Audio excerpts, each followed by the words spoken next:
December আমরা সবাই মিলে চলে গেছিলাম পূর্বস্থলী চুপি পাখিরালয়ে। সেখানে গিয়ে আমাদের একটা মিটিং ছিল, তো সেটা আমাদের ক্লাস থেকে হয়েছিল একটা এজিএম।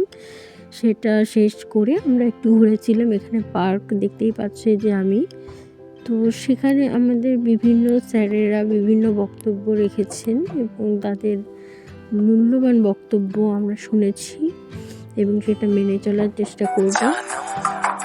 কাল জানো তো আমাদের এক অন্যরকম অভিজ্ঞতা হয়েছে।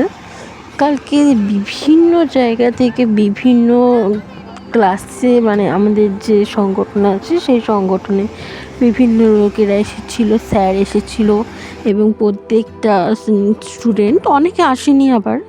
এখানে দেখো আমি বসে আছি রোদের মধ্যে। কালকে সারাদিন যেহেতু খুব ঠান্ডা পড়েছিল, তারপরেও আমরা অনেক ঘুরেছি, মজা করেছি, খাওয়া দাওয়া করেছি এবং যেতে একটু কষ্ট হয়েছিল যেহেতু খুব ঠান্ডা পড়েছিল, কিন্তু তাও আমাদের মূল উদ্দেশ্যটা কী সেটা তো তোমরাই জানোই, যে আমরা যাতে কম পয়সায় মানুষের চিকিৎসা করতে পারি সেটা নিয়েই আমাদের সংগঠন।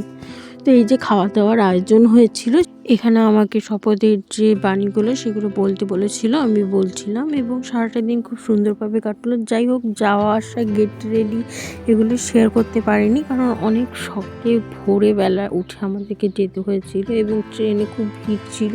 ট্রেনে করেই যাতায়াত করেছি, খুব সুন্দর একটা দিন গেছে।